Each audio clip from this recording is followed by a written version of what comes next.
মায়েরা কিছু বুঝতে পারুক আর না পারুক, সুর যদি দেয় ও বুঝতে না পারলো, ও দারুণ বক্তালো, মারাত্মক সুরলো, কি বললে বলে বুঝতে পারিস, ও জানি না কি বলে গেল, সকালবেলায় ভুলে গেছে। কি বুঝলেন? কি খেজুর গাছের গল্প আর তাল গাছের গল্প। আমি আপনাদেরকে গল্প শোনাতে আসিনি, আল্লাহর কসম। আমি 2 ঘন্টা বক্তব্য, আমি কিন্তু দরুদ থেকেই বায়ান স্টার্ট করব। আমাকে যারা দাওয়াত দেয় জেনে বুঝে দাওয়াত দেয়, আমার ভাষা সবাই নিতে পারে না। ফেসবুকে দেখবেন 1000টা লোক আমাকে দোয়া দিলে 100টা লোকও গালি দেয়। কারা গালি দেয় সেটাও জানি আমি, কোনো অমুসলিম নয়, মুসলিমরাই বেশিরভাগ থাকে। আগাছাগুলো, আগাছাকে চাষ করতে হয় না, এমনি হয়ে যায়। আগাছা চাষ করতে হয়, কথা বলে না। পুকুরের পাড়ে এই যে গাছগুলো দেখতে, ওগুলো চাষ করতে হয়েছে না এমনি হয়েছে? এমনি হয়েছে। তো এরকম কিছু আগাছা আছে আমাদের সমাজে, ওগুলো এমনি ঘুরে বেড়ায়, গুটকাখোর মাল।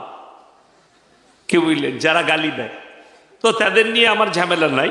আমি কেন এই দরুদটা পাঠ করলাম আমি আপনাদের বহর মাপলাম। হাওড়া জেলার, হাওড়া, উত্তর 24 পরগনা, দক্ষিণ 24 পরগনার, হুগলি আর মেদিনীপুরে মানুষ একটা দরুদ ভালো মুখস্থ রেখেছে, জলসার দরুদটা। কি? আল্লাহুম্মা, তখন সল্লি আলা শুরু করে দিল।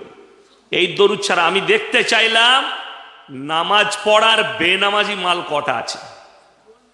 আমি তো বুঝতে পারলাম 80% বেনামাজি মাল আছে এখানে। ঠিক বললাম না ভুল বললাম? রাগ করেন না, বাস্তব বলছি। কেন? আমি যে দরুদটা পড়লাম, এই দরুদটা কি পড়া চলে না? কথা বলেন। এই হাওড়া জেলায় আমি 2 ঘন্টা এখন স্টেজে থাকবো। কোন বাপের বেটা মৌলবি যদি কোরআন হাদিস নিয়ে এসে যদি প্রমাণ করায় জলসায় এই দরুদটা পড়া যাবে না, তার জুতোর মালা পরে এই নিমদিঘি থেকে বাড়ি যাবো। আর জুতোর মালা পরে চ্যালেঞ্জ একদম, যে কোনো হুজুরকে নিয়ে আসুন, হুজুর, খেজুর, মুহাদ্দিস, পাদ্দিস যা আছে নিয়ে আসুন, আমি তার জুতোর মালা পরে ঘর যাব। সমস্যা তো এটাই, এই দরুদ মুখস্থ নাই, মানে নামাজই পড়ে না সে। জলসাই একটা দরুদ মুখস্থ রেখেছে, হুজুর বলে দিলে আল্লাহুম্মা, ও চালিয়ে গেল সল্লি আলা। জীবনে নামাজ পড়ে না, ওই জলসাটাই ওর নামাজ, বছরে একবার টুপি লাগিয়ে বসে গেল।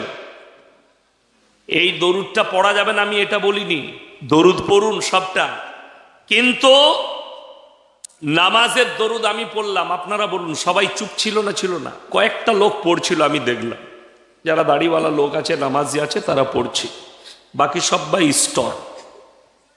তার মানে এই দরুদটা পছন্দনীয় নয়। যে দরুদ নামাজের মধ্যে হুকুম হলো পড়ার, জোরে বলুন সুবহানাল্লাহ। নামাজের মধ্যে যদি এই দরুদ না পড়ে, কেউ যদি আল্লাহুম্মা সাল্লি আলা পড়ে, পড়া চলবে না চলবে না? কথা বলেন, ইয়েস এন্ড নো, কথা বলে না? নামাজের মধ্যে কি ওই দরুদটা পড়া যাবে না? এই দরুদটা পড়তে হবে। কি বলছেন আপনারা? কি বলছেন? এটা পড়তে হবে না? হবে না? না নামাজ হবে দরুদ ইব্রাহিম না পড়লে হবে না? তাইলে আপনারা এই দরুদটাই মুখস্থ রাখেননি, তাইলে যারা জুম্মা পড়ে সে মাল কটাও দরুদ জানে। হ্যাঁ, এখন তো আমাদের সমাজের অবস্থা ওই, জানাজার নামাজ যদি 200টা লোক পড়ে, 180 জন জানাজার নামাজের দোয়াই জানে, 180 জন। আর যে কটা জানে সে কিরকম জানে আমার জানা আছে, খুব ভালো করে জানি কিরকম জানে। ও ইমাম সাহেবের সালাম ফিরা হবে, তখন ওর 1 লাইনও পড়া হয় না, মুখস্থ নাই, তা পড়বে কি করে?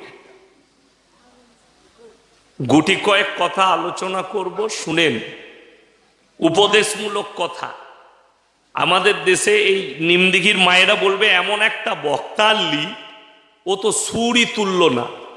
সুর আমি জানি, আমি সুর করে বক্তব্য দেবো, সুর শেষ হয়ে যাবে, বুঝতে কিছু পারবেন না, জলসা শেষ।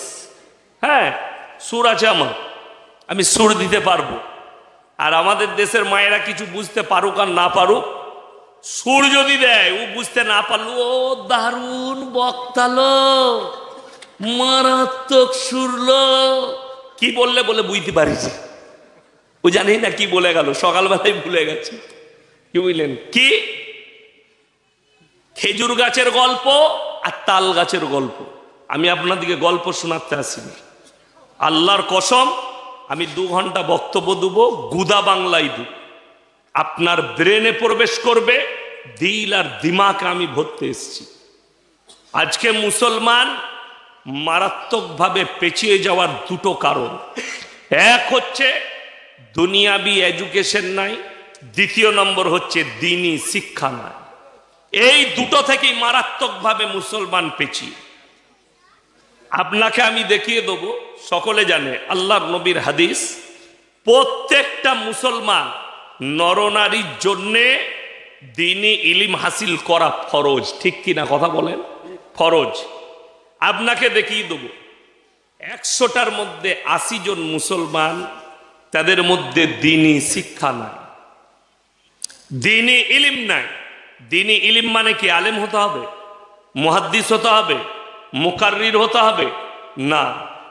দ্বীনি ইলম অতটা হাসিল করতে হবে যতটা করলে আপনার সন্তান, আপনি হারাম হালাল থেকে বাঁচতে পারবে, দিন বদ্দিন বুঝতে পারবে, শিরক আর বেদাত বুঝতে পারবে, কুফরি বুঝতে পারবে। রাস্তায় আপনার চোখে হারাম বুঝতে পারলে হারামটা বুঝতে পারবে। আজকে এই ডিবেটটা করার ক্ষমতা নেই বলেই তো মুসলমান আজকে বিপদে পড়েছে। আপনারা যদি হাই রোডের ওপরে যান, এই নিমদিগির এই পাড়ার মুসলমান ভাইয়েরা যদি কোনো হোটেলে কিংবা রেস্টুরেন্টে খেতে যান, কি বলবেন আপনি? যদি পকোড়া খান, ললিপপ খান, প্রথমে কি জিজ্ঞেস করে মুসলমানরা? দাদা মুরগিটা জবাই না কাটা? ঠিক কিনা কথা বলেন? জিজ্ঞেস করবো না? করবো না কেন? আপনার আমার জন্যে শর্ত হচ্ছে হালাল খাবার। মুসলমানের জন্য শর্ত কি? হালাল খাবার। কিন্তু অন্যজনের কি শর্ত আছে আমি জানি না, অন্য ধর্মের ব্যাপারে জানি না, কিন্তু ইসলামের শর্ত হচ্ছে হালাল খাবার। আপনাকে বলে দিই, আপনি মুরগির দোকানে সকালে মাংস আনতে গেছেন, আপনি কি বলবেন? যে ভাই মাংস দে। আপনি কি জিজ্ঞেস করেন? দাদা জবাই করা তো? তাহলে 1.5 কিলো দে। জবাই ছাড়া আপনি মাংস নেবেন না। আমার এলাকায় আমার বাড়িতে মেহমান গিয়েছিল হাওড়া জেলা, ওই হাজি শাহানুর উস্তাকার সাহেব, ওনার ছেলে। তো ওনারা আমার বাড়িতে যাবেন, তার আগের দিন আমাকে ফোন করে বললেন। আমি বললাম ভাই সাহেব আমার বাড়িতে খানা খাবেন আমার মাদ্রাসায়। তো আমি একজন খাসিওয়ালাকে ফোন করলাম, মুসলিমদের ছেলে, সকালবেলায় 1.5 কিলো মাংস লাগবে। বলে হুজুর ঠিক আছে নিয়ে যাবেন। আমি গেলাম, বলে হুজুর আপনি নিজে জবাই করুন। আমি নিজে জবাই করলাম, খাসিটা ছাড়ালো তার কর্মচারী। তো সেখান থেকে কেটে আমার জন্য 1.5 কিলো মাংস রেডি করছে। একজন অমুসলিম ভাই এসে বললে আমাকে 2 কিলো মাংস দে। যেটা আমি জবাই করেছি, যেখান থেকে আমি নিচ্ছি, ওই খাসি থেকেই দ্বিতীয় রানটা বললে এটা আমাকে দাও 2 কিলোর মতো। সে কিন্তু এসে জিজ্ঞেস করেনি জবাই, কাটা না ঝটকা না মরা, জানি না, তার শর্ত নেই, সে জিজ্ঞেস করেনি। কিন্তু আল্লাহর কসম আমার জন্য শর্ত হচ্ছে হালাল খাবার।